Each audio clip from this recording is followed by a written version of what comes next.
Eu sou o Dr. Flávio Salatino, cardiologista, e hoje vamos abordar o tema AVC.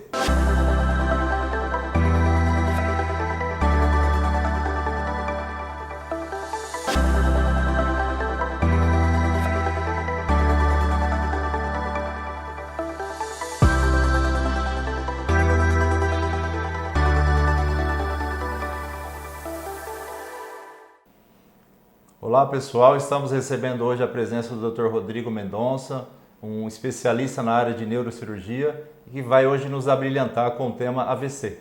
Rodrigo, muito obrigado pela presença, uma satisfação, uma honra para abrilhantar o nosso canal. Muito obrigado. Eu que agradeço, Flávio. A escolha do tema foi de comum acordo entre nós, porque é um tema muito comum nas nossas áreas, cardiologia e neurologia e neurocirurgia. Eu acho assim, para ficar bem didático para quem nos assiste, dá uma diferenciada para a gente entre AVC hemorrágico e AVC isquêmico. Claro. Bom, para quem está nos assistindo, o AVC significa o quê? Acidente vascular cerebral. Isso quer dizer que vai acontecer um evento súbito, isso é importante, todo mundo entender esse conceito, é uma oclusão ou uma ruptura dos vasos sanguíneos que levam sangue para o cérebro. Tá? Existem dois grandes grupos de AVC. O AVC isquêmico, quando ocorre uma embolia ou uma trombose numa artéria que vai para o cérebro, e o AVC hemorrágico, quando se rompe uma artéria dentro do cérebro. Tá?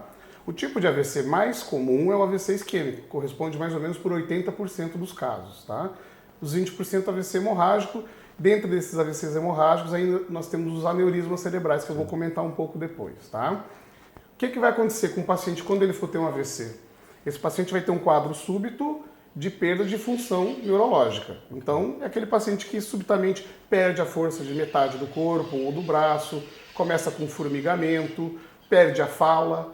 Esse paciente pode perder também a visão, ficar cego de um olho só, que a gente classicamente chama de amaurose fugaz, perder temporariamente essa visão e ela pode recuperar.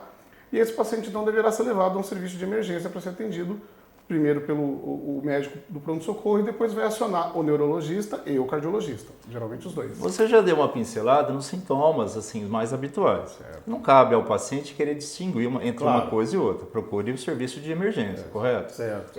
Vamos assim agora, didaticamente, para quem nos assiste, vamos começar a falar um pouquinho do AVC isquêmico, que é o mais comum. O mais comum. As causas entre as nossas áreas são muito comuns, então eu gostaria que você Certo.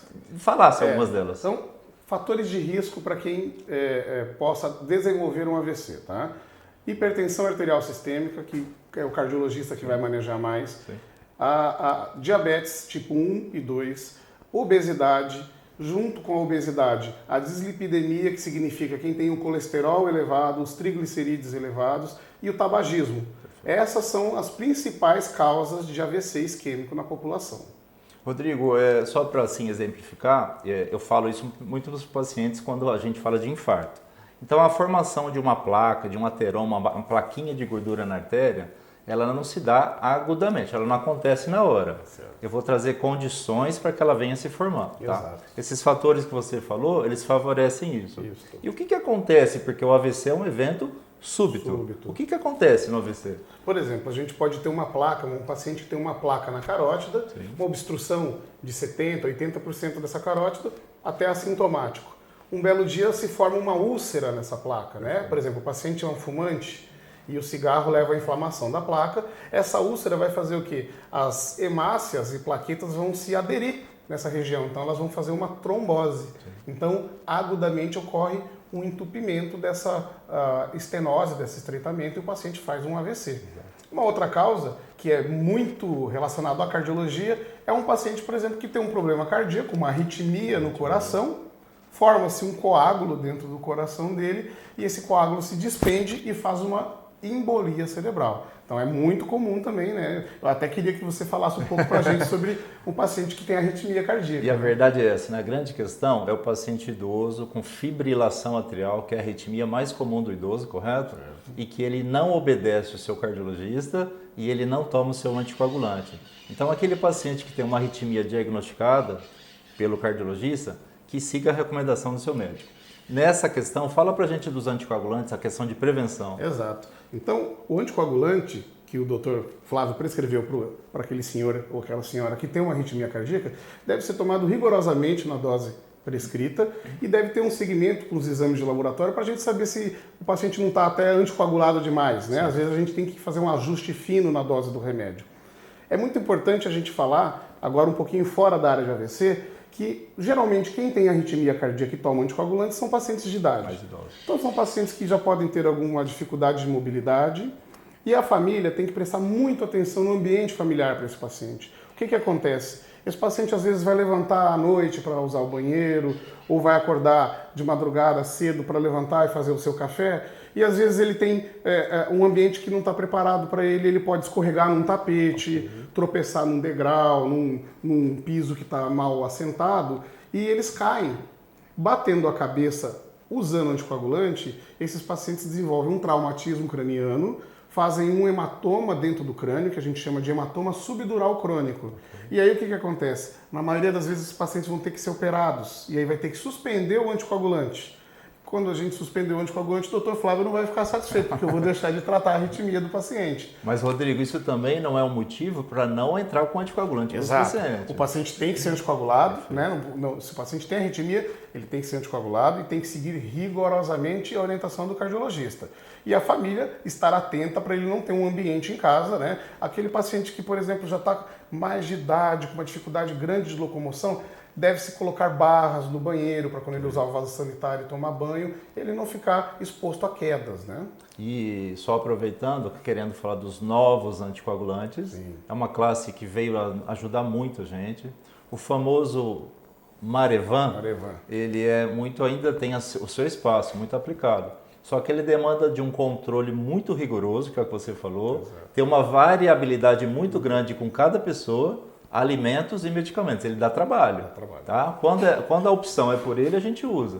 Mas os novos anticoagulantes vieram ajudar muita gente. Exato. Vocês também têm a preferência pelos novos anticoagulantes? Nós temos, dentro da neurocirurgia, Sim. não usamos muito anticoagulação, talvez num caso de trombose, né? Mas a parte de AVC fica mais quando o paciente é fibrilado mesmo. Okay. A gente também se preocupa um pouco que pelo menos o Marevan a gente consegue revertê-lo, né? Se a gente precisar fazer uma cirurgia de urgência, né? Os outros anticoagulantes mais novos, às vezes eu tenho um pouquinho de dificuldade para reverter. Então, na neurocirurgia a gente ainda usa um pouco mais clássico, né? Eu queria ouvir sua experiência, principalmente nisso, naqueles pacientes anticoagulados, com os novos anticoagulantes. Você tem tido muita prática, na sua prática, dessas hemorragias por causa de anticoagulante? Não, dos novos realmente é menor. A gente tem isso muito com o Marevan, né? É isso que eu queria ouvir de você, não é verdade? Mesmo. Os novos anticoagulantes são muito mais seguros. Perfeito. Né? Mas o cardiologista tem muito mais oportunidade de usar anticoagulante do que o neurocirurgião e o neurologista.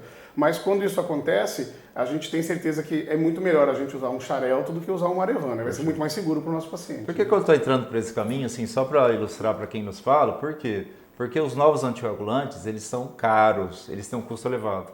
Mas a praticidade e a segurança são muito maiores. Com certeza o custo Claro que você sempre tem que sentar com o seu paciente e conversar em relação a eu posso ou não posso. Exato. Mas realmente o custo-benefício é muito maior. Você concorda comigo, né? A gente acaba vendo muito isso na questão da rede pública, né? A gente tem muito paciente no SUS que não tem condições de despender de uma medicação mais cara, vai usar medicamento que é disponível na rede pública.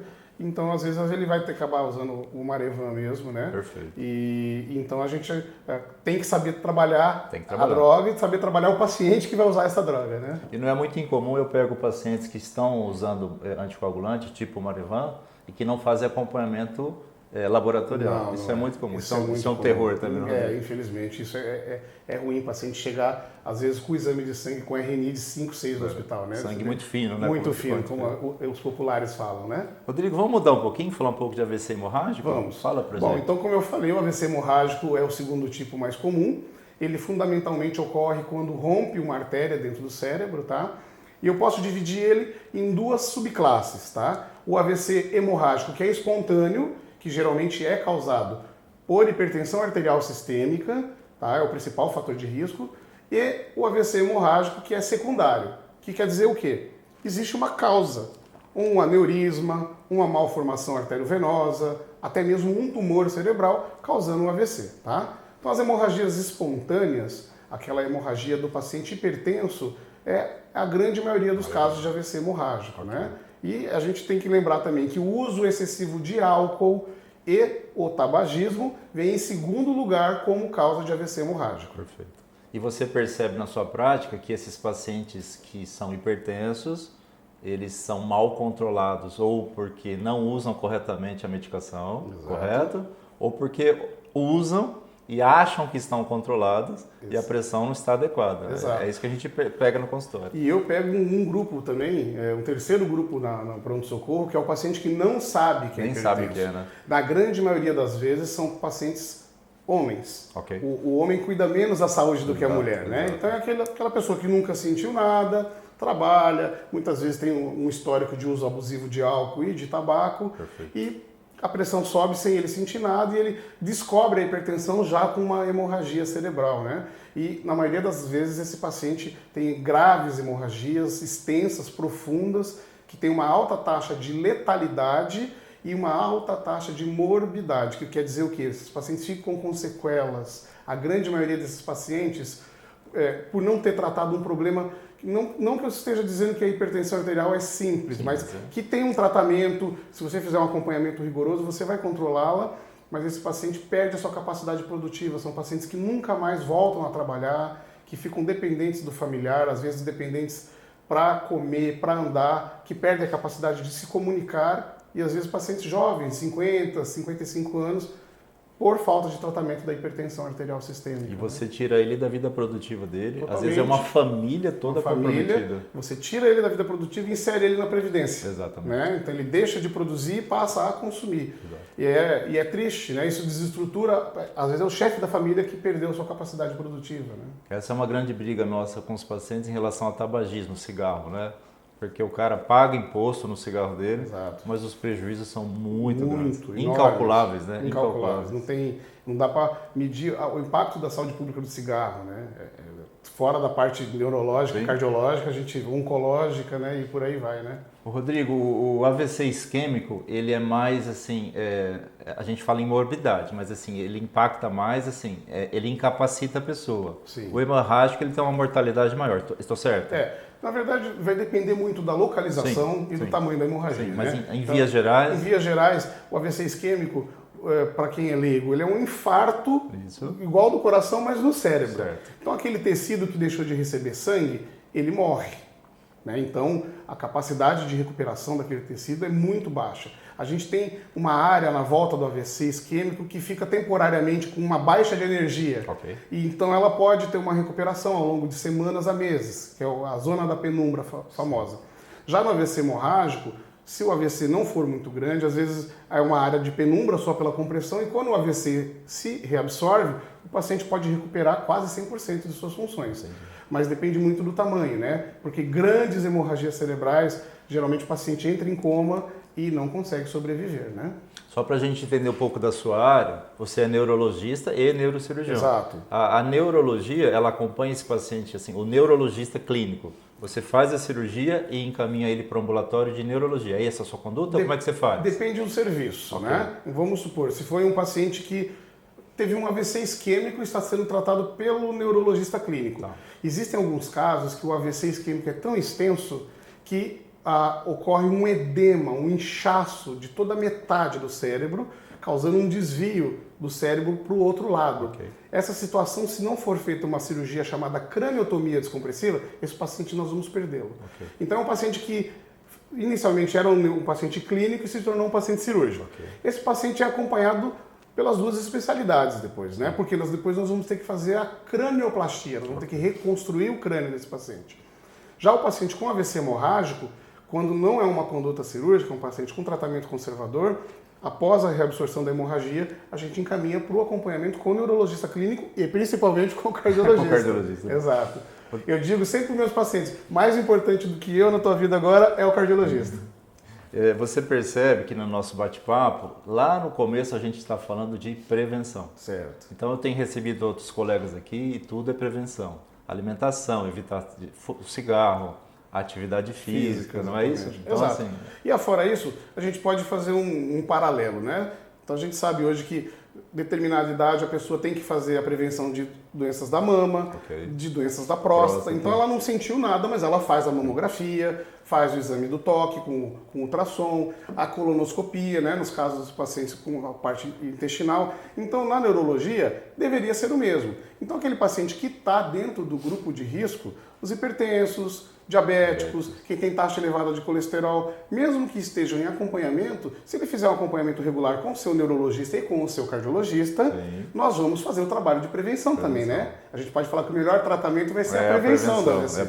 Então nós vamos fazer um exame das artérias, dos vasos sanguíneos do pescoço, para ver se há entupimentos em andamento e atuar antes que ocorra a trombose. Né? Exatamente. O paciente vai fazer acompanhamento cardiológico, se ele tiver uma arritmia, alguma patologia, o cardiologista já vai tratar para prevenir uma embolia cerebral. Então, além do estilo de vida saudável, evitar o tabagismo, o uso excessivo de álcool e revisitar regularmente o seu médico, a gente tem alguns exames que ajudam a prevenir. Né? Eu queria que você falasse só um pouquinho, não em si, assim, uma aula para a gente sobre remédio de colesterol, as estatinas, a visão do neuro nessa parte. Houve uma época que nós usávamos muito estatina, baseados em alguns estudos disponíveis na época. Né? Então, por exemplo, pacientes com hemorragias por aneurisma cerebral, era um protocolo já entrar com estatina para prevenir espasmo no cérebro. Tá? Então, há estudos que fundamentavam esse uso. Já na parte do AVC isquêmico, a gente sabe que existem estudos que mostram que mesmo os pacientes que têm um colesterol moderadamente elevado, né, quase que normal, tem benefício de uso de estatina diária, principalmente nos primeiros meses pós-tratamento de AVC, melhorando a prevenção de novos eventos e até mesmo a recuperação desse paciente. Perfeito. Então, eu uso rotineiramente estatina para os meus pacientes que têm doença cerebrovascular. Perfeito. Aspirina, AS, todo paciente que teve um AVC isquêmico, ele é um candidato para isso, salvo aqueles que têm arritmias, tudo isso. Claro. Aquele que é indicado usar AS, ele vai usar isso a vida inteira ou depende? Depende. Eu acho assim, a gente, pelo menos um tratamento de 12 meses, 24 meses, né, 2 anos, a gente faz para o paciente após um evento isquêmico, tá? Deixando bem claro à população, os pacientes que tiveram um AVC hemorrágico não têm indicação de usar AS, nem clopidogrel ou outro anticoagulante. E, obviamente, no segmento desse paciente, a gente vendo como que vai o colesterol, como que estão o estado das carótidas, talvez é um paciente que não abandonou o tabagismo, que possa abandonar o uso do antiagregante no futuro, porque também é uma medicação que tem alguma taxa de complicação também, assim como o anticoagulante, né? Depende de uma boa vigilância do paciente, do uso adequado, né? Com certeza. Rodrigo, assim, foi muito ilustrativo, eu vou agradecer a sua presença. Vou deixar aberto se você quiser fazer alguma consideração final e já, mais uma vez, agradeço você disponibilizar seu tempo para vir até aqui e abrilhantar a gente com esse assunto. Isso, Flávio. Foi um prazer enorme, uma honra, né, poder ter esse bate-papo com você e agradecer também a todo mundo que está assistindo a gente aí no seu canal. Obrigado, Rodrigo. Eu que te agradeço. Parabéns.